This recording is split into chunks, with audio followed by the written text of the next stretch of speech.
ассалому алейкум бинандагони гиромӣ, барномаи иттилооти вақт аст аз телевизиони душанбе манзури шумо. Дар студия Зарина Абдураҳмон.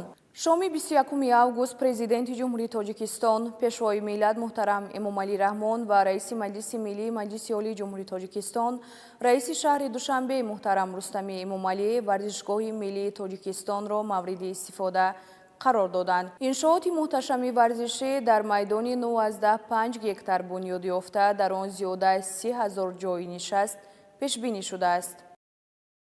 21 август президенти ҷумҳурии Тоҷикистон, пешвои миллат муҳтарам Эмомалӣ Раҳмон ва раиси маҷлиси миллии маҷлиси олии ҷумҳурии Тоҷикистон, раиси шаҳри Душанбе муҳтарам Рустами Эмомалӣ варзишгоҳи миллии нави пойтахтро мавриди истифода қарор доданд.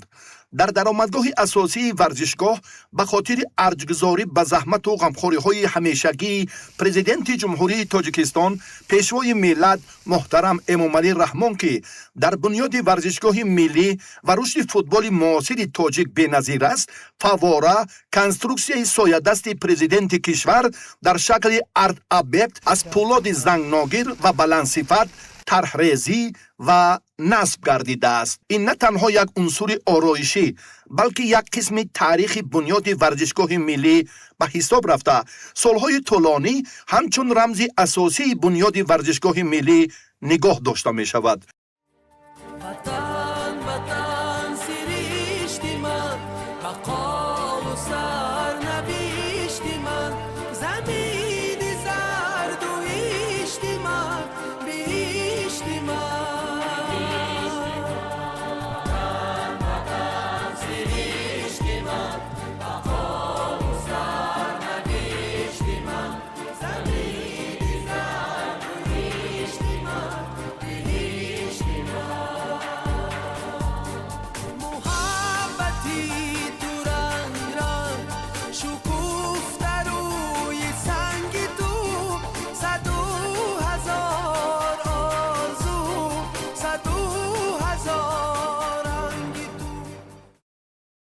иншооти боҳашамати варзишӣ дар майдони 9.5 гектар доман густурда, намунаи барҷастаи сохтмони муосири кишварамон ба шумор меравад. варзишгоҳ дорои беш аз 30,000 ҷойи нишаст буда, аз ду сатҳ иборат мебошад. дар сатҳи поёнӣ беш аз 12,000 ва дар сатҳи болоӣ 18,000 ҷойи нишаст мавҷуд аст.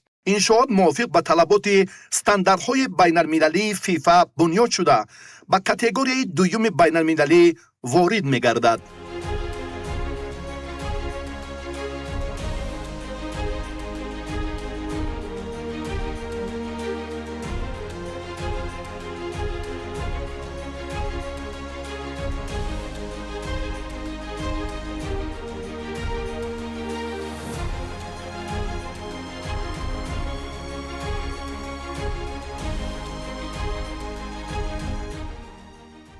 варзишгоҳ бо ин шаҳомат ҳуқуқи қабули бозиҳои сатҳи баланди клубӣ ва мусобиқаҳои байналмилалиро доро мебошад. барои воридшавии бехатари мухлисон, варзишгоҳ ба 68 турникети муосир ва электронии байналмилалӣ муҷаҳҳаз шудааст. барои осонии ҳаракат ва идоракунии дуруст, бино ба 4 қисми асосӣ тақсим шудааст. сохтори дусатҳаи трибунаҳо маҳз барои амният, пешгирии издиҳом ва зуд баровардани тамошобинон аз рӯи меъёрҳои бехатарии фифа лоиҳакашӣ шудааст.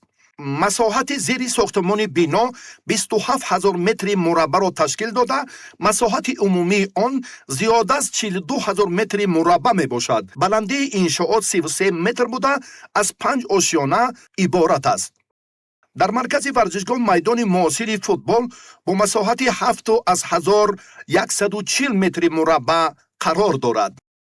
андозаи майдони бозии он 105 ба 68 метрро ташкил медиҳад ки ин нишондиҳанда ба талаботи ҳатмии фифа барои тамоми бозиҳои байналмилалӣ ва ҷоми ҷаҳон мутобиқ мебошад. андозаи умумии майдони варзишӣ бошад 130 бар 87 метрро ташкил медиҳад ки ин ҳам мувофиқи меъёрҳои фифа барои минтақаҳои амниятӣ ва техникӣ дар атрофи майдон фазои бехатарро таъмин мекунад. ҷараёни бозиҳо тавассути ду монитори бузурги лед, ҳар кадомаш дар ҳаҷми 133 метри мураббаъ дар варзишгоҳ намоиш дода мешавад. мониторҳо ҳамчунин барои намоиши такрории наворҳо аз маълумоти бозӣ тибқи стандарти фифа хидмат мекунанд. мавриди зикр аст ки сифати баргузории бозиҳо ва пахши мустақими телевизиониро таҷҳизоти пуриқтидор таъмин менамоянд. майдони варзиш дорои 312 прожектори муосир ва пурқувват аз ширкати Philips мебошад ки талаботи ҳадмии фифаро барои равшании якхела ва пахши бозиҳо бо сифати баланди HD ва 4K иҷро мекунад. системаи овозӣ ва акустика ҷузъи дигари иншоот аст. варзишгоҳ бо 88 калонкаи касбии баландгӯяк аз ширкати Бос муҷаҳҳаз шудааст ки паҳншавии тозаи овозро дар тамоми трибунаҳо кафолат медиҳад. мавҷудияти 66 дастгоҳи равшанидиҳанда имкон медиҳад ки дар варзишгоҳ шоубарномаҳои бузург ва маросимҳои кушодашавии сатҳи байналмилалӣ бо эффектҳои махсуси рӯшноӣ баргузор карда шавад. дар варзишгоҳ 50 камераи назоратӣ ва 10 камераи оддӣ ки талаботи ҳадмии фифаро барои сабт ва пахши бозиҳо бо сифати баланди HD ва 4K иҷро мекунад, насб карда шудааст. системаи бехатарии варзишгоҳ низ таъмин буда, барои назорати сӯхтор бо таҷҳизоти муосири замонавӣ муҷаҳҳаз мебошад. беш аз 1000 таҷҳизоти ҳушдоридиҳандаи ҳушманд дар тамоми бино тибқи талабот васл гардидааст. барои варзишгарон 4 ҳуҷраи махсуси либосивазкунӣ бо 104 ҷой сохта шудааст, зеро стандарти фифа барои баргузории мусобиқаҳои калон ва бозиҳои пайдарпай мавҷудияти кам аз 4 ҳуҷраи алоҳидаро талаб мекунад. барои меҳмонони расмӣ ва фахрӣ як ҳуҷраи вип бо 32 ҷой, 34 ҳуҷраи вип бо 306 ҷой ва 26 ҳуҷраи сиб бо 416 ҷойи нишаст мавҷуд аст. мавҷудияти ин ҳуҷраҳои муосири Skybox шарти асосии фифа барои қабули меҳмонони дараҷаи олӣ ва баланд мебошад. илова бар ин, дар иншоот ҳуҷраҳои зиёди хизматрасонӣ ва ҳамомҳо пешбинӣ шудааст ки ба меъёрҳои баланди санитариву техникӣ ҷавобгӯ мебошанд. дар як шафати варзишгоҳ калонтарин музей бунёд ёфта, дар он таърихи футболи меҳан, аксу хотираҳои зиёд ва дигар дастоварду рӯйдодҳои нодири футболи тоҷик ҷой доранд.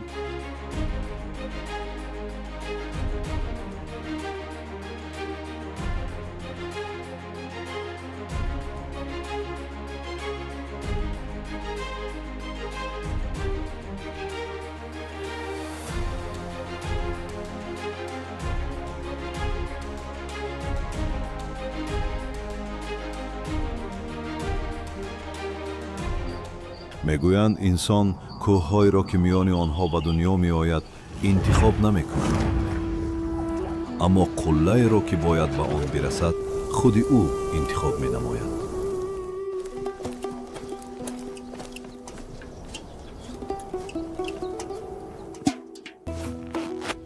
ва аз ҳама муҳим орзу ки аз худи ту бузургтар аст.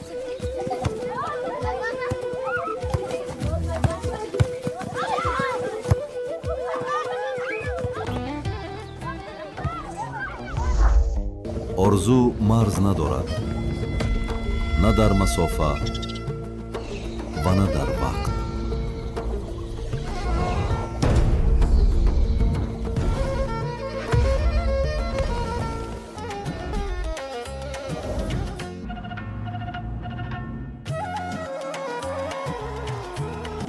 вақте тамоми варзишгоҳ бо як овоз нидо мекунад, дар он садо ҳам овози шаҳрҳо, ҳам деҳаҳо ва ҳам ҳамаи онҳое ки рӯзе бозиро аз майдончаҳои пурғубор бо 2 сатил оғоз карда буданд ниҳонанд. ин голи як футболбоз нест, ин голи миллат аст. Тоҷикистон ба пеш! ҳар дастоварди бузург аз як қадами хурд оғоз меёбад.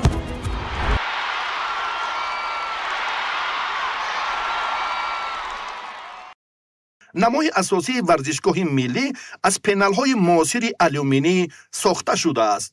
шабона намои бино ба як қисми муҳими симои визуалии варзишгоҳ табдил ёфта, дар он дар маҷмӯъ беш аз 30,000 метр системаи муосири проектсияи медиавӣ насб гардидааст. низоми муосири проектсияи медиавӣ имкон медиҳад ки тасвирҳо, графика ва барномаҳои гуногуни визуалӣ мустақиман дар намои бино нишон дода шавад. варзишгоҳ дорои таваққуфгоҳи васеъ барои зиёда аз 750 воситаи нақлиёт буда, масоҳати сабзкоришуда беш аз 3000 метри мураббаъро бо дарахтони ҳамешасабзу гулубутаҳо ташкил медиҳад.